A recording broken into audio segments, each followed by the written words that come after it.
이런 조크가 있습니다. 우리나라에 한 농부가 있었습니다.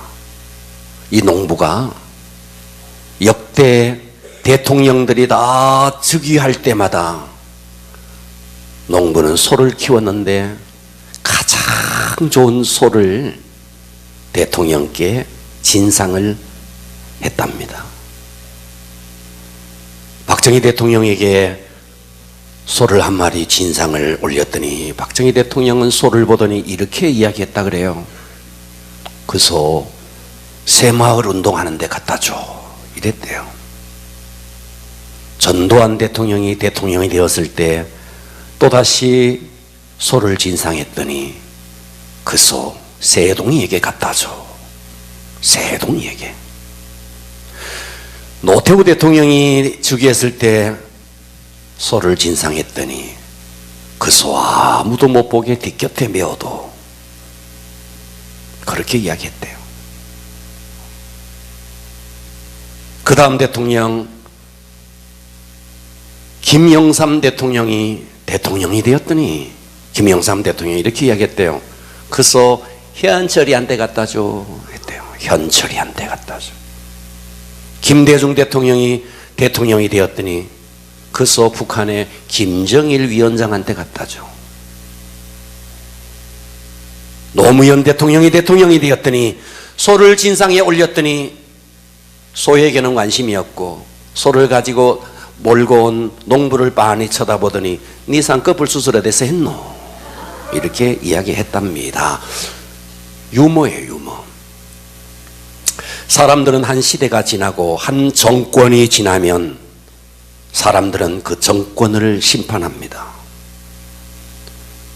그래도 박정희 대통령은 새마을운동에 온 힘을 쏟았구나. 전두환 대통령은 자기 가진 것으로 가신을 키웠구나. 노태우 대통령은 자기만 그녀 배불렸구나.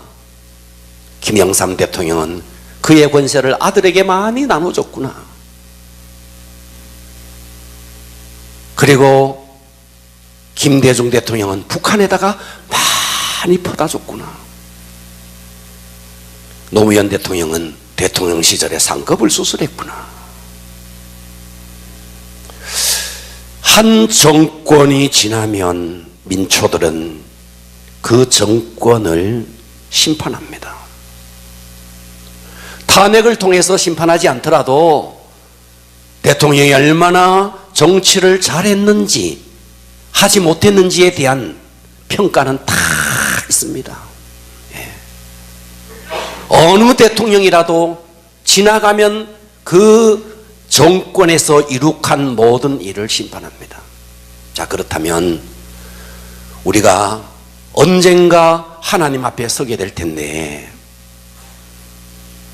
내가 하나님 앞에 서지 않아도 내가 이 땅에서 내가 죽고 난 다음에 내 자손들이 우리 부모님, 우리 아버지 어머니는 어떻게 살았는지에 대해서 평가가 있을 겁니다. 그리고 우리는 언젠가 하나님 앞에 섰을 때 하나님이 내가 살아온 모든 삶의 이력을 내어놓고 조목조목 우리가 하나님 앞에서 심판을 받아야 합니다. 할렐루야. 네. 그렇다면 우리가 우리의 자리에서 벌떡 일어나야 됩니다. 네. 우리가 정말 이렇게 있을 때가 아니라는 거죠. 그런데 우리는 너무나 많은 것에 지쳐 있어요. 너무나 많은 것에. TV나 매스컴을 통해서 쏟아져 나오는 모든 이야기들은요, 다 무너진 이야기예요. 예. 지금 현 정권이 화폐 개혁을 이루겠다. 지금 얼마나 무너지는 소리들이 나타나는지 몰라요. 경제가 무너지고 정치가 무너지고 인간관계가 무너지고 다 들려오는 이야기가 상처투성이 이야기, 무너지는 이야기들입니다. 자, 우리가 회복해야 됩니다. 저는 이와 같은 모든 이야기를 그 유대인이 쓴 탈무드에 보면 어쩌면 우리 인생의 이야기를 이다지도 적나라하게 이야기했는지, 그 유대인의 탈무드에 보면 이렇게 이야기했어요. 아이가 1살 때 태어났을 때는 왕이라는 거예요. 예.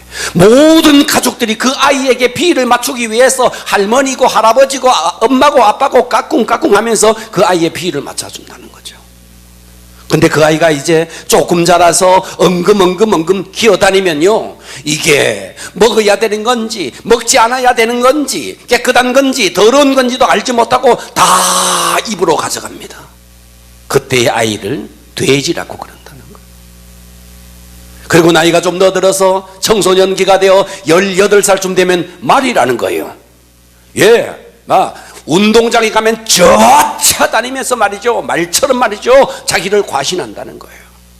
그런데 나이가 좀 더 들면, 그래서 결혼을 하면 탈무드에서는 결혼한 남자를 당나귀에다가 비유했습니다. 가족이라는 무거운 짐을 등에 지고 끝도 없는 길을 터벅터벅해야 하는 그 길, 당나귀라는 거예요. 나이가 더 들어서 이제 중년이 되어지면 개라는 거예요. 직장에 나가서 아랫사람 윗사람 눈치 봐가면서 꼬리쳐가면서, 그래서 온갖 신용을 다 하면서 돈을 벌어서 가족을 부양하는 개와 같다는 거예요. 나이가 더 들어서 노년이 되면 이제는 원숭이라는 거예요. 아무리 재주를 부려봐도 늙은 원숭이에게 관심이 없어. 예. 여러분, 우리 인생이 이와 같이 비유하는 게 뭘까요? 우리 인생은 얼마나 외롭고 우리 인생은 얼마나 쓸쓸한가. 내가 당나귀처럼 가족을 부양하기 위해서 내 젊음을 다 투자했거늘 내 가족이 나의 진심을 몰라주고 나의 고통을 몰라주고 내 신음을 몰라주고,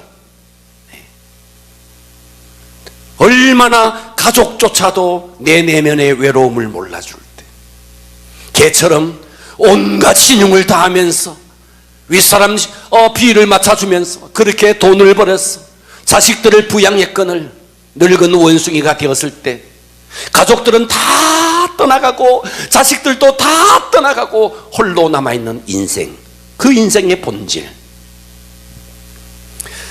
우리 인생이라는 게 뭐냐? 본질적으로 너무나 외롭고 너무나 쓸쓸하고 하는 모든 일들이 너무나 고통스럽고 그렇다는 거예요. 그래서 우리 인간이라는 것은 언제나 외롭고 힘들고 고통스러울 때 우리는 본질로 돌아와야 됩니다. 그게 뭐냐? 나를 이 땅에 있게 하신 나의 근본. 나의 근본이 누구냐? 그 하나님 앞으로 우리가 돌아와야 합니다. 무너진 그 자리, 실패한 그 자리, 그 자리에서 우리는 누구를 찾아야 되느냐? 세상을 찾지 말고 세상의 쾌락을 찾지 말고 어디로 돌아와야 되느냐? 하나님 앞으로 돌아와야 합니다. 할렐루야. 깨어진 오늘 우리의 모습들, 오늘 본문에 보면 그와 같은 모습이 등장합니다. 오늘 본문에 보면 베드로가 등장하는데요.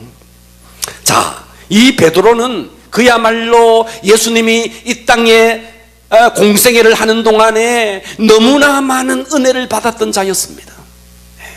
그런데 지금 베드로는 그 주님의 주옥 같은 말씀을 들었던 베드로가 그 은혜 다 팽개치고 이제는 다시 그 옛날로 돌아가서 그 옛날 삶의 생업의 현장 디베랴 바다에 가서 물고기나 잡아야겠다 하면서 사명도 비전도 다 내팽개친 가엾은 모습으로 등장합니다.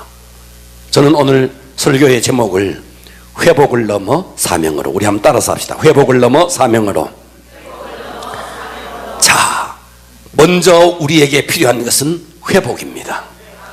그래서 첫째, 회복을 시키시는데, 회복시키시는 예수님을 한번 볼 텐데 은혜 받아 주시겠습니까?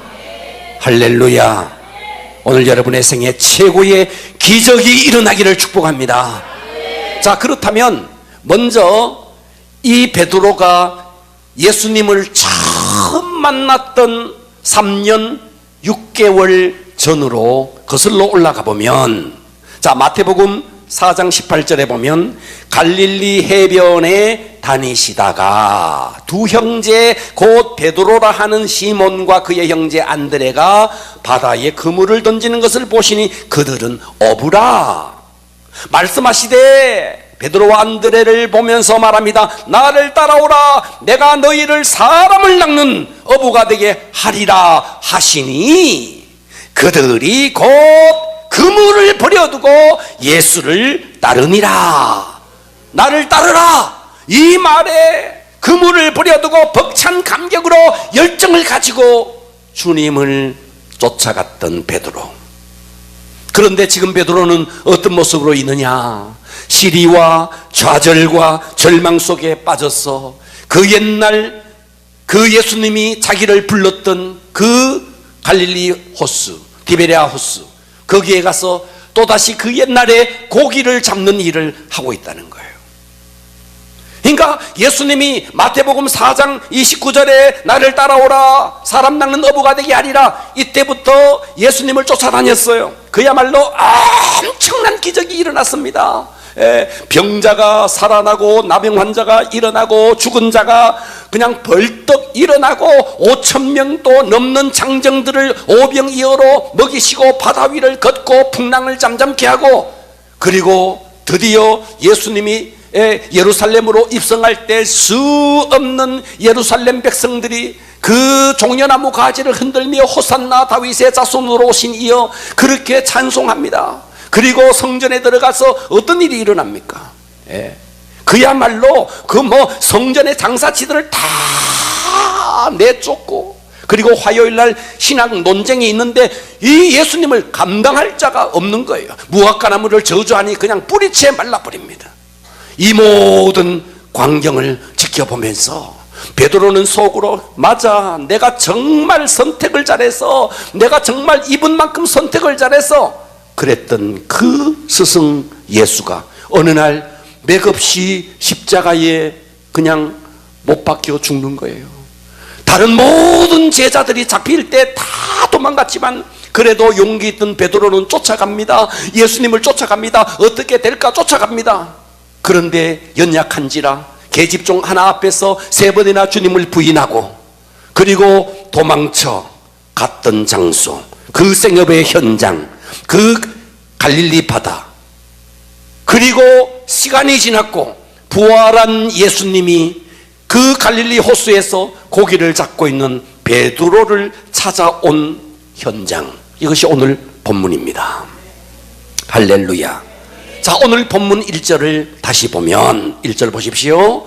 그 후에 예수님이 부활했어요. 그 후에 예수께서 디베랴 호수에 또 제자들에게 자기를 나타내셨으니, 자, 지금은 주님이 부활했어요. 십자가에 죽으시고 제자들은 다 흩어졌고 베드로조차도 예수님을 버리고 이제 갈릴리 호수에 가서 생업의 현장 속에 고기를 잡고 있습니다. 부활한 예수님이 이 베드로를 찾아간 것입니다.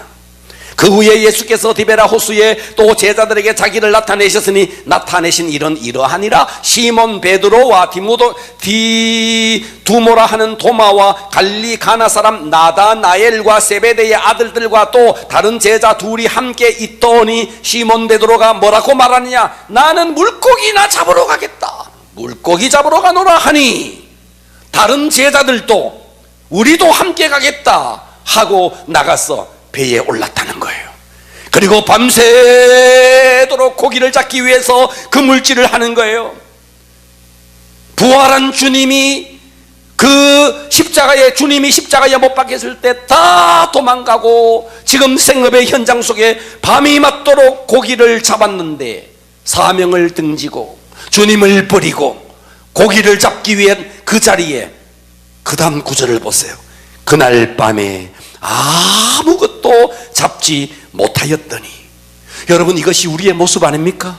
사명도 다 버리고 내가 뭔가 돈 한번 벌어보리라 그렇게 해서 돈을 벌지만 오늘 이 모습이 주님께서 우리에게 주시는 메시지로 들리지 않습니까? 주의 음성으로 들리지 않느냐고요. 그날 밤에 아무것도 잡지 못했더니 여러분, 사람들은 저마다 인생의 바다에서 무언가를 쟁취하기 위해서 몸부림칩니다. 돈 한번 잡아보려고, 권세 한번 잡아보려고, 세상의 명예 한번 얻어보려고 발버둥 칩니다. 그러나 남는 게 뭐예요? 남는 거는 허무밖에 없습니다. 제가 이 이야기를 여러 차례 드렸는데, 해밍웨이가 쓴 노인과 바다, 그 산티에고라는 한 노인이 등장합니다. 그 노인이 말이죠, 바다에서 낚시를 해요. 그런데 잡히지 않아요. 이틀 또 낚시를 해요. 잡히지 않아요. 무려 84일 동안 낚시질을 했는데 한 마리도 잡히지 않아요. 그래서 이 산티에고라는 노인은 아니 되겠다, 넓은 바다로 가야겠다. 그래서 이 노인은 배를 몰고 드넓은 바다로 갑니다. 그래서 그곳에서 그물질을 합니다. 고기가 잡히지 않아요. 그런데 어느 날 고기를, 낚시질을 탁 던졌더니, 여러분, 고기가 얼마 많으냐에 따라서 이 느낌이 달라요. 이거 말이죠, 낚시를 던졌더니 뭔가 묵직한 게 걸리는데 잡아당겨도 당겨지지 않는 거예요. 정말 큰 고기가 잡혔나 봐요. 아무리 잡아당겨도 안 잡히는 거예요. 고기와의 사투가 벌어집니다. 그래서 고기가 낚시줄을 끌고 배를 끌고 계속 밤이 새도록 계속 끌려다닙니다. 동력에 날이 밝아오는데, 고기의 이 실존, 이 고기가 위로 쑥 올라오는데 보니까 자기 배보다가도 더 큰 고기인 거예요. 엄청난 고기, 큰 고기를 잡았습니다. 그 고기를 목격하자마자 이 노인은 가슴에 막 불이 임합니다.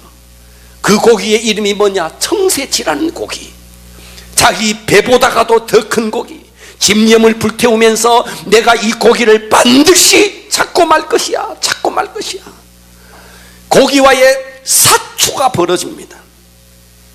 그러던 한순간에 고기의 머리가 위로 쑥 올라오는 순간 작사를 가지고 고기의 머리를 팍 찔렀습니다. 고기가 죽었어요. 어마어마한 고기, 자기 배보다가도 더 큰 고기를 잡았어요. 그 고기를 다 묶어서 항구로 돌아옵니다. 돌아오는데 이 노인에게 불청객이 찾아옵니다. 그 작살에 찔린 고기에 피냄새를 맡고 상어떼들이 막 몰려왔습니다. 작살을 가지고 상어떼를 막 우리 몰아내도 상어떼를 몰아낼 수가 없습니다. 결국 항구로 돌아와 봤더니 천신만고, 그때 84일 동안이나 낚시를 던졌는데 헛수고하고 드넓은 곳에 가서 천신만고 그때 고기를 잡았는데 돌아와 보니까 상어떼들이 그 고기를 다 뜯어먹고 앙상한 뼈만 남아있는 거예요. 해밍웨이가 이 노인과 바다라는 이 소설을 통해서 우리에게 주고자 하는 메시지가 뭐예요? 이것이 인생이라는 거예요. 우리 인생이란 게 뭐냐? 끝까지 살아보면 아무것도 남지 않는, 뼈만 남는 이 허무가, 이것이 인생이라는 거예요. 할렐루야. 여러분 인생을 한번 살아보세요. 돈을 한번 벌겠다고 하면 살아보십시오. 고군분투하면서 여러분의 인생을 던져서 인생을 한번 살아보십시오. 남는 게 뭔가 한번 살아보십시오. 오늘 우리는 여기서 메시지를 받아야 됩니다. 오늘 이 본문의 베드로의 모습과 해밍웨이가 쓴 노인과 바다의 그 노인의 모습과 오늘 우리의 모습이 얼마나 비슷하냐 이거예요. 얼마나 비슷하냐. 노력한다고 얻으십니까? 여러분이 그렇게 고군분투해서 그렇게 열심히 그렇게 했지만 돈이 벌려지더냐고요. 그렇게 사업이 잘 되더냐고요. 이것이 오늘 우리의 모습이지 않습니까? 할렐루야. 자, 그런데 그때 우리는 실패했다, 넘어졌다, 내 삶이 정말 허무다, 이때 우리가 해야 할 일이 있습니다. 그때 우리가 해야 할 일은 뭐냐? 주님께로 돌아오는 거예요. 자, 4절을 보십시오. 날이 새어가고 있습니다. 날이 새어갈 때 예수께서 바닷가에 서셨으나, 예수님이 오셨어요. 밤새도록 그물질을 했던 그들에게 예수님이 오셨어요. 그런데 제자들은 예수인 줄을 알지 못한지라 실패하여 한 마리 물고기도 잡지 못한 밤, 이제 동력에 날이 밝아오는데 예수님은 제자를 찾아갔는데 제자들은 예수신 줄을 알지 못했다는 거예요. 자, 여러분들은 이렇게 생각할 수 있어요. 내 같으면 알 건데. 천만에요. 천만에요. 여러분은 지금 아셔야 될 게 있습니다. 2000년 전 예수님은 부활한 모습으로, 부활한 육체를 가지고 제자들을 찾아갔지만 2000년이 지난 지금 예수님이 우리를 찾아오는 방법은 그 옛날의 방법과 달라요. 지금은 무엇으로 찾아오느냐? 말씀으로 찾아오는 거예요. 오늘 이 자리에 부활한 예수님께서 한 목회자의 입을 통해서 여러분에게 말씀하는 거예요. 그런데 여러분은 어떻게 생각? 저거는 목사님의 소리야, 목사님의 설교일 뿐이야, 그렇게 생각하니까 상처받는 거예요. 목사의 설교로 생각하니까 상처받는 거예요. 시대가 달라졌고 지금은 예수님께서 우리에게 음성을 들려주시고 우리를 회복시키고자 할 때 어떻게 하느냐? 성경을 펼쳐서 성경을 읽는 순간 주님은 내게 음성을 들려주시고, 오늘 예배 순간에 이 자리에 와 있을 동안에 목회자의 설교를 통해서 주님이 여러분이 들어야 할 음성을 듣게 하시고 여러분을 회복시키는 것입니다. 여러분, 예배가 뭐예요? 예배는 주님과 만남이에요. 예배가 뭐예요? 주님과 인카운트하는 시간이에요. 주님과 미팅하는 시간이에요. 주님이 내게 음성을 들려주는 시간이에요. 그런데 놓치는 거예요. 여러분들이 갈릴리 바다에서 예수님이 그 갈릴리 바닷가에 서 있는데 예수님을 알아보지 못했던 제자들을 비난할 자격이 있느냐 이거예요.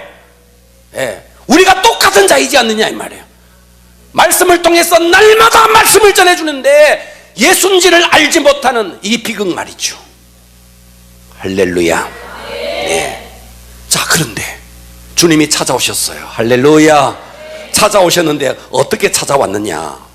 원수가 불려고 찾아왔느냐? 이놈들, 내 따라다닐 때 그렇게 따라다니더니 예수님 또 해밍웨이가 그것은 노인처럼 작사를 가지고 이 제자들 이거 혼내키려고 그렇게 예수님이 바닷가에 짝대기 들고 서 있는 거죠?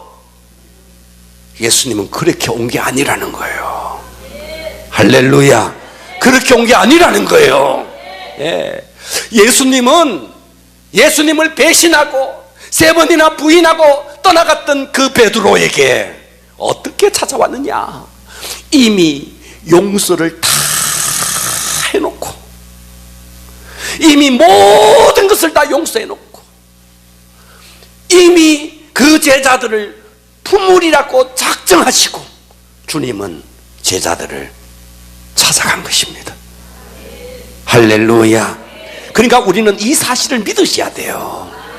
오늘 이 시간에 여러분들이 어떤 허물이 있든, 여러분이 하나님 앞에 어떤 잘못을 저질렀든 주님은 여러분을 책망하지 아니하시고 이미 용서를 해놓으시고 이 자리에 오셔서 여러분을 품는 거예요. 이 용서의 주님을 우리가 만나야 됩니다. 오늘 이 예배를 통해서 그 주님을 만날 수 있기를 축복합니다. 이 세상에 용서가 필요 없는 사람은 아무도 없어요. 지금까지 여러분 정죄하고 꾸사리 주고 그래서 사람이 변합니까? 용서와 사랑만이 사람을 변화시킨다는 거 우리가 너무나 잘 알고 있지 않습니까? 여러분, 1944년, 좀 오래전 이야기죠. 35살 먹은 한 목사님이요, 미국에서 일어난 일입니다. 크로스웨일이라는 목사님인데 1944년 35살 먹은 이 목사님이요, 목회를 하는데 사냥을 너무너무 좋아했대요. 사냥을. 그래서 사냥총을 들고 사냥을 하러 간 거예요. 그런데 저기 보니까 노루가 한 마리 있어, 노루. 그래서 정조준을 해서 노루를 향해서 팍 쏘았습니다. 노루가 넘어졌어요. 쫓아갔어요. 그런데 노루가 아니었어요. 그게 사람이었어요. 사냥을 갔어. 짐승을 잡으려고 사냥을 갔는데 사람을 잡아버린 거예요. 사람이 그 자리에 쓰러져 있는 거예요. 이 목사님이 앞이 캄캄한 거예요. 이제 내 인생 끝났구나. 한번 생각해 보세요. 목사가 사람을 죽였다, 사냥을 하다가 사람을 죽였다, 언론이 들끓기 시작합니다. 신문, 매스컴들이 막 들끓기 시작합니다. 교회 안에 와보니까 교회도 막 들끓기 시작합니다. 그래서 이 목사님은 사람을 죽인 목사, 내가 어찌 목회를 하겠나. 그래서 그는 사임을 합니다. 사직서를 들고 이제 사직서를 내고 더 이상 나는 목회를 하지 않으리라. 교회를 떠나기로 결심합니다. 그런데 예상치 못한 일이 벌어졌어요. 그 예상치 못한 일이 뭐냐면 교회가 똘똘 뭉친 거예요. 세상의 언론이 뭐라 그래도 우리 목사님 여기서 목회를 그만두면 어디 가서 무엇을 하겠나? 우리가 용서해야지. 우리가 큰 결단을 하고 우리가 용서해야지. 우리가 세상의 언론의 방패막이가 돼야지. 그러면서 성도들이 똘똘 뭉쳐서 떠나려는 목사님을 막습니다. 목사님 떠나지 마십시오. 그래서 성도들이 그 목사님을 다시 받아들이고 그 목사님이 그곳에서 목회를 합니다. 미국에서 큰 교회가 몇 교회가 있는데 그 중에 미국의 제일 큰 교회 중에 한 교회, 달라스 침례교회 목사님, 담임 목사님이에요. 그분이 그 후에 54권의 저서를 썼고 그 후에 43년 동안 목회를 하면서 세계에 엄청난 영향력을 입히는 교회를 만들었습니다. 여러분, 회복은 어디서 오느냐? 용서에서 옵니다. 오늘 주님은 여러분 모두를 용서해 놓고 이미 오셨다는 거예요. 이 주님을 신뢰할 수 있어야 됩니다. 근데 주님은 용서했는데 내 속에 정죄감을 갖고 있으면 안 된다는 거예요. 우리 모두는 회복이 필요한 자입니다. 그 회복하기 위해서 우리에게 필요한 것이 있습니다. 용서의 주님을 그대로 받아들이시기를 축원합니다. 할렐루야. 자, 이제 주님이 용서하셨을 뿐만 아니라 5절을 보십시오. 5절은 이렇게 이야기하고 있습니다. 예수께서 이르시되 얘들아 너희에게 고기가 있느냐? 대답하되 없나이다. 6절에 보니까 이르시되 그물을 배 오른편에 던지라. 그 밤에 한 마리 고기도 잡지 못했던 제자들, 주님은 그들에게 말합니다. 그물을 오른편에 던지라. 그리하면 잡으리라 하시니 이에 던졌더니 물고기가 많아 그물을 들 수가 없었더라. 무슨 메시지예요? 용서하실 뿐만 아니라 내 삶의 현장에 개입하셔서 내 기도에 응답하시고 내 삶의 문제를 해결하신다는 거예요. 여러분의 사업의 문제 해결하신다는 거예요. 여러분의 물질의 문제 도와주신다는 거예요. 여러분의 건강의 문제 도와주신다는 거예요. 믿으셔야 됩니다. 우리는 이 주님을 믿으셔야 됩니다. 내 기도를 내 신음에도 응답하시는 그 주님을 믿으셔야 됩니다. 구체적으로 내 삶의 현장에 개입하시는 주님. 내가 지금 밤이 맞도록 그물질을 했지만 한 마리도 잡지 못했지만 예수님의 명령을 따라서 그물을 오른편에 던지니 들 수가 없을 만큼 응답이 왔다는 거예요. 얼마만큼 왔느냐? 11절을 볼까요? 시몬 베드로가 올라가서 그물을 육지에서 끌어올리니 가득 찬 물고기가 153마리라 153마리라는 거예요. 그래서 그렇게 큰 물고기가 153마리나 어마어마한 응답을 예수님이 주셨다는 거예요. 오늘 우리는 여기서 무엇을 배워야 되느냐? 주님은 이미 나를 용서해 놓고 나에게 오시고 내 삶에 무너져 있는 모든 문제를 주님은 응답해 주시면서 회복시켜 주신다는 거예요. 이 주님을 오늘 이 아침에 만나기를 축복합니다. 할렐루야. 주님을 3번이나 부인했던 베드로, 인간의 연약함 때문에 부인했지만 이 베드로는 이 마음속에 죄책감이 있었어요. 그래서 주님이 왔지만 도망치고 싶었어요. 그런데 예수님은 이 베드로의 모든 것을 용서해 놓으시고, 그리고 이제 베드로와 대화가 시작됩니다. 12절 보십시오. 12절에 보면 주님과 제자들과의 대화가 시작되는데, 예수께서 이르시되 와서 조반을 먹으라. 자, 그 호숫가에서 언제 예수님이 아침을 차렸는지, 아침을 다 차려 놓으시고, 그제서야 제자들이 주님이신 줄을 아는 거로 당신이 감히 누구냐 이렇게 묻는 자가 없었다는 거예요. 13절 보세요. 예수께서 가셔서 떡을 가져다가 그들에게 줍니다. 그리고 생선을 구워가지고 생선까지도 그들에게 나누어 줍니다.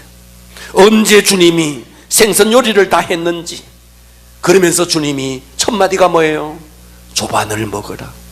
밤새도록 그물질 한다고 얼마나 피곤하니, 얼마나 배가 고프니, 얼마나 춥니. 모닥불을 피워놓으시고 생선을 구워놓고 아침상을 차려놓고, 주님이 작사를 들고 이놈 네가 나를 3번이나 부인했단 말이지. 주님은 이런 모습으로 다가오지 않고 우리의 필요한 모든 것을 가지고 이렇게 부드러운 모습으로, 따뜻한 음성으로, 여러분 오늘 이 주님을 만나기를 바랍니다. 우리가 어떤 허물이 있을지라도 주님은 책망하지 아니하시고 구체적으로 이미 용서하시고 내 삶에 개입하셔서 응답도 주시고 나의 가장 기묘하게 필요한 그 부분까지 채워주시면서 조반을 먹어라. 이 주님을 만나기를 바랍니다. 우리 모두는 회복이 필요합니다. 이 주님을 만나면 우리에게도 회복이 일어나는 것입니다. 할렐루야. 자, 그러면 우리가 회복되면 여기서 끝나야 되느냐? 교회가 다 회복, 치유 말을 많이 해요. 우리는 여기서 한 걸음 더 나가야 됩니다. 자, 그 다음 주님께서 어떻게 하시느냐? 2번째는 사명을 주시는 주님을 한번 추적해 보겠습니다. 이제 조반을 다 먹었어요. 조반을 다 먹었어요. 조반을 차려놓고 조반 먹기 전부터 이야기 한번 하자. 야, 나랑 좀 대화 좀 할래? 소화불량 걸렸을 거예요. 근데 15절 한번 볼까요? 15절에 보니까 그들이 조반을 먹은 후 다 먹도록 주님은 기다립니다. 먹은 후 예수께서 시몬 베드로에게 이르시되 요한의 아들 시몬아, 네가 이 사람들보다 나를 더 사랑하느냐? 네가 어떻게 네가 나를 3번씩이나 부인했느냐? 그런 거 묻지 않았어요. 네가 이 사람들보다 나를 더 사랑하느냐? 네. 이 말씀에는요 중요한 전제가 있어요. 밑바닥에 어떤 전제가 있느냐? 내가 너를 사랑하는 것은 물론이고 너도 나를 사랑하느냐? 15절, 16절, 17절에 보면 나를 사랑하느냐, 나를 사랑하느냐, 나를 사랑하느냐, 이 말이 3번이나 반복돼요. 그 말에 베드로도요 사랑합니다, 사랑합니다, 사랑합니다. 이것은요 베드로가 주님이 베드로를 얼마나 사랑하고 있는지에 대한 베드로의 내면 속에 확신이 있었던 거예요. 할렐루야. 여러분, 우리가요 남녀 관계에서 정말 사랑하는데, 정말 사랑하는데, 그런데 이 사랑을 믿어주지 못할 때 어떠냐? 답답하다. 답답하다, 그죠? 정말 사랑하는데 그 사랑을 믿지 못할 때. 그런데 이 베드로는 말이죠, 주님의 사랑을 확신하고 있었던 것입니다. 할렐루야. 세상이 다 나를 버려도, 사람들이 다 나를 버려도 주님이 나를 사랑하면 되는 겁니다. 이 사랑을 확신하십시오. 여러분, 전기다리미 아시죠? 콘센트가 뽑혀서 스위치가 올라가지 않는 전기다리미 볼에 대면요 차가워요. 그러나 콘센트에 딱 꼽고 스위치를 올리면요 10초, 20초, 30초만 지나면요 아주 막 뜨거워집니다. 어떤 주름진 것도요 이 다리미가 지나가면요 쫙쫙 펴버립니다. 할렐루야. 여러분, 우리의 심령에 구겨진 것을요 펴는 것은요 다른 방법이 아닙니다. 주님과 연결되고 주님의 은혜에 연결되고 내 심령이 뜨거워지면 내 속에 주름진 것 다 회복되는 거예요. 이 주님의 사랑과 연결되어야 됩니다. 주님은 이미 이렇게 베드로를 사랑하고, 베드로는 이 사랑을 확신하고 있었던 거예요. 오늘 저와 여러분이 회복해야 될 게 뭐냐? 주님이 내 죄를 책망하지 아니하시고 용서하고 오늘 내게 오셨다는 거, 그리고 주님은 변함없는 모습으로 나를 사랑하고 있다는 거, 이것을 우리가 확신하면 내 심령에 불이 임하는 것입니다. 내 심령이 왜 구겨지고 내 심령이 왜 메마른가? 주님은 여전히 나를 사랑하는데 내 속에 주님을 향한 그 주님이 나를 사랑하는 그 사랑에 대한 확신이 없는 거예요. 그러니까 날마다 내 속이 차가운 찬바람만 불고 있는 것입니다. 여러분, 일제치하 36년이 지나갔어요. 이 36년 동안에 육당 체남선 춘원 이광수가요 1945년 8월 15일 우리나라가 해방을 맞습니다. 이 해방을 맞기 1년 전, 4년 전에 이 사람들이 변절해요. 춘원 이광수도 변절하고, 육당 체남선 또 해에게서 소년에게 시를 썼던 그도 변절합니다. 끝까지 독립운동가에 머물지 못하고 일제의 앞잡이로 변질합니다. 춘원 이광수도 육당 체남선도 다 변질해요. 왜 변질했느냐? 그들이 끝도 없이 지나가는 일제 압제, 견딜 수가 없는 이 압제, 언제 해방될지를 몰랐던 거예요. 만일 그들이 4년 뒤에 1년 뒤에 우리나라가 독립할 것이라는 확신이 있었더라면 그 4년 전 1년 전에 그들이 변절했겠느냐 이거예요. 오늘 우리의 심령이 왜 식어지는지 아십니까? 주님이 나를 사랑한다는 것에 대한 확신이 없기 때문에 그런 거예요. 주님은 이미 용서해놓고 나에게 오시고, 주님은 끝없이 우리를 사랑하는데 이 뜨거운 주님의 사랑을 내가 확신하지 못하는 거예요. 이것을 확신하기를 바랍니다. 할렐루야. 제가 어제 그 영상 하나 속에 메시지를 주는 한 영상을 봤어요. 미국에서 목회하는 목사님이신데, 이 목사님이 자기 아이가 3명이에요. 그런데 3명인데 이 3명의 아이를 갖고 있는 이 목사님이 특히 한국에 있는 아이들을 입양을 해서 키우는 거예요. 그런데 입양을 했는데 어떤 아이를 입양했느냐? 다 불구 아이들, 장애를 가진 아이들을 입양한 거예요. 그래서 기자가 가서 물었어요. 아니, 본인도 아이가 3명이나 있는데 그것도 입양을 할 때는 다 건강하고 잘생기고 여자아이 같으면 예쁘고 이런 아이를 입양할 텐데 다 장애아이를 입양한 거예요. 그래서 기자가 가서 물었어요. 어떻게 이렇게 장애아이를 입양을 했느냐고. 그때 그분의 말이 정말 가슴을 울리더라고요. 그 말이 뭐였느냐? 내가 하나님 앞에 원래 장애자였다는 거예요. 내가 하나님 앞에 원래 불량자였다는 거예요. 그런 불량자요 장애아인 나를, 예수님이 나를 그렇게 사랑해서 하나님의 자녀 만들어줬다는 거예요. 그 십자가의 은혜 생각하면 이거는 아무것도 아니라는 거예요. 남의 범죄, 남의 실수로 버려진 아이를 정죄하지 않고 비판하지 않고 하나님의 사랑으로 끌어안고 그들을 품어내는 그 마음, 그게 결국 그들의 심령 속에 있는 하나님의 은혜가 있으니까 그와 같은 일들을 하는 거예요. 할렐루야. 주님은 지금 베드로를 사랑하고 있었고, 베드로도 지금 변함없이 주님이 자기를 사랑하고 있는 것에 대한 확신이 있는 거예요. 그때 주님은 이 베드로에게 사명을 맡깁니다. 어떤 사명을 맡기느냐? 내 어린 양을 먹이라, 내 양을 치라, 내 양을 먹이라, 사명을 맡긴 거예요. 우리가 왜 사명을 감당하다가 왜 탈락합니까? 주님의 사랑을 확신하지 못하기 때문에 그런 거예요. 이 두 번째 주신 사명은 그 3년 전에 나를 따르라 사람 낚는 어부가 되게 하리라, 그 사명보다가도 훨씬 더 차원 높은 업그레이드된 그 사명, 내 양을 치라는 거예요. 목양의 이런 사명을 주신 것입니다. 주님은 우리가 실패했다고 절대로 우리에 대한 기대를 철회하지 않습니다. 할렐루야. 여러분, 로마라는 나라가 있습니다. 이 로마라는 나라가 기독교가 들어가서 기독교의 영향을 받아요.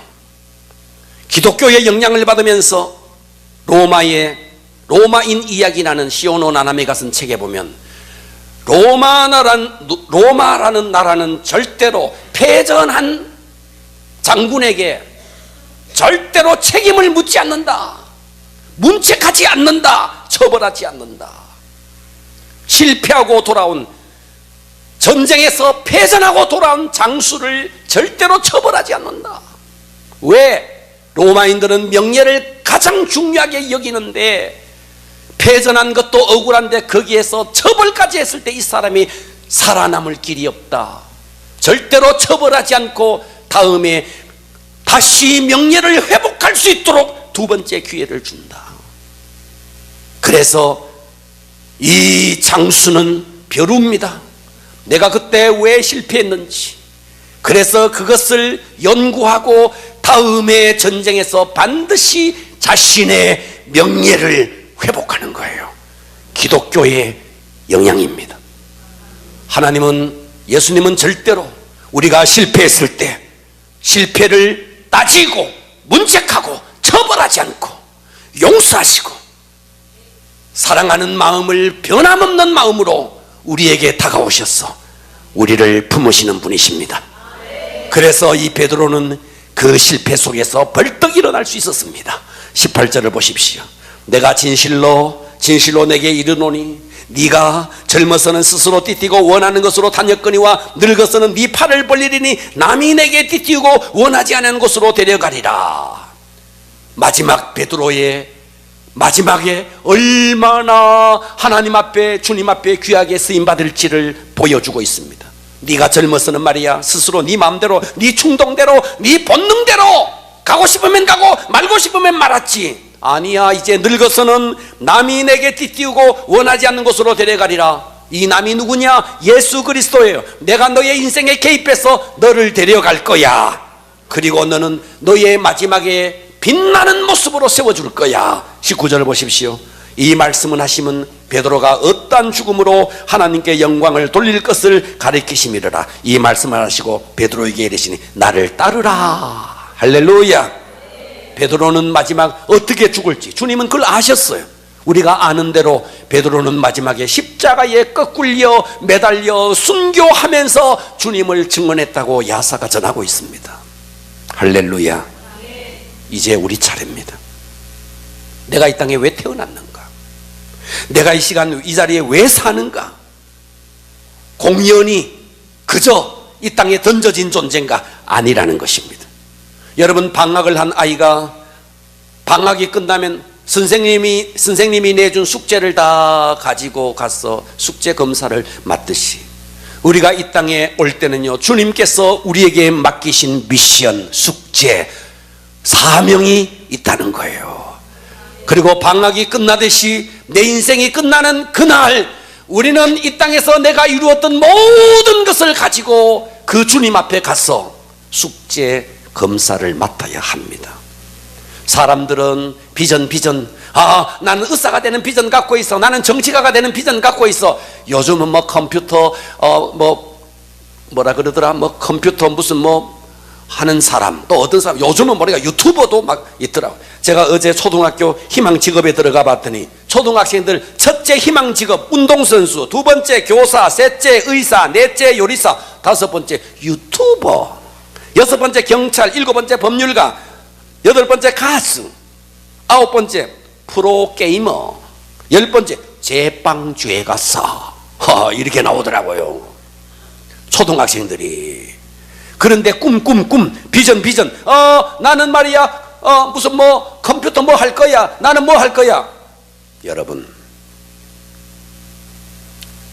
만일 그것만 있으면요, 제가 김동길 교수라는 분이 요즘 유튜브에서 많이 나오던데, 그 김동길 교수가요 이런 말을 했어요. 뭐라고 말했느냐 하면, 한국 청년에게 고함, 한국 청년에게 고함. 청년들이여, 청년들의 꿈이, 대학생의 꿈이 고작 대학 다니면서 예쁜 여자 만나서 장가가는 것이 꿈이라면 너는 끝장이다. 여대생들이여, 당신들의 꿈이 고작 돈 많은 남자 만나는 게 꿈이라면 너희의 인생은 끝장이다. 저는 여러분들에게 감히 말씀드립니다. 예수 믿는 우리가 그저 이 땅에서 잘 살고 잘 먹고 돈 많이 벌고 누리면서 사는 것이, 그것이 여러분의 꿈이라면 끝장입니다. 우리는 어떻게 해야 되느냐? 사도 바울이 마지막 고백했던 그 고백, 사도행전 20장 24절, 내가 달려갈 길과 주 예수께 받은 사명, 곧 하나님의 은혜의 복음을 증언하는 일을 마치려 하면은 아예 이 생명조차도, 나의 생명조차도 조금도 귀한 것으로 여기지 아니하노라. 사도 바울의 일생일대의 사명, 복음 증거하는 일. 그래서 우리가 공부하는 학생이면 공부와 뭐와 연결해야 되느냐? 하나님이 내게 주신 미션 사명과 연결해야 되고, 여러분이 사업을 한다, 사업과 주님이 나를 이 땅에 보내신 주님의 목적과 연결이 돼야 됩니다. 주님의 목적과 연결되지 아니하는 사업, 주님의 목적과 연결되지 아니하는 세상의 판사, 검사, 의사, 여러분, 주님의 목적을 이루지 못하는 세상의 성공이 주님이 무엇을 기뻐할 것 같습니까? 그러므로 저와 여러분은요, 주님의 목적과 여러분의 비전이 연결되기를 바랍니다. 할렐루야. 여러분, 저 칭기스칸이요, 몽골, 거기서 말이죠, 그때 당시 몽골은요 100만 인구였는데 전투를 할 수 있는 인구는 10만 밖에 안 됐어요. 그런데 그 칭기스칸이 유라시아, 알렉산더가 정복했던 땅의 2배 이상을 정복했습니다. 아니, 세상에 예수도 모르는 사람이 그 쪼랑말을 타고 알렉산더가 정복한 2배 이상, 고작 10만의 병사를 데리고 그 놀라운 일을 했어요. 그래서 미국의 타임지가, 워싱턴 포스트가요, 지난 1000년 동안에 최고로 인류에게 영향력을 입힌 사람은 나폴레옹도 아니다, 칭기스칸이다. 그 칭기스칸의 꿈이 뭐였느냐? 성을 쌓는 자는 망한다, 이동하는 자가 산다, 이동하는 자가 살아남는다. 할렐루야. 성을 쌓고 고립되면 망한다, 자기 변화를 추구하면서 끝없이 도전하는 자만이 살아남는다 하는 것입니다. 할렐루야. 할렐루야. 여러분, 인도의 아주 작은 교회에서 한 목사님이 비전을 품었습니다. 아주 작은 교회 한 목사님이 어떤 비전을 품었느냐? 우리 작은 교회지만 앞으로 우리가 100명의 선교사를 파송하는 교회, 3만 명의 성도가 모여서 하나님 앞에 예배하는 교회. 와, 목사님이 그 비전을 품었는데 거기에 있는 그 작은 교회의 성도들이 마음이 똘똘 뭉쳐졌어요. 마음이 하나가 되니까 그 비전 위에 하나님이 기름 부어버렸습니다. 3만 명이 이루어졌고, 지금은요 성도가 어떠냐 하니까 5만 5천 석의 교회를 짓고 있습니다. 그 작은 교회 목사님 하나가 비전을 품었는데 거기에 성도의 마음이 하나가 되어버리니까 하나님이 기름 부어주셨다는 거예요. 제가 무슨 말씀을 드리고자 하느냐? 하나님 원래 우리 교회에 놀라운 비전을 주셨습니다. 여러분이 마음이 하나가 되기를 바랍니다. 100명을 전도하는 전도자 10명, 10명을 전도하고자 하는 전도자 100명. 하나님, 이거 제게 주신 비전입니다. 이거 주셨습니다. 문제는 뭐냐?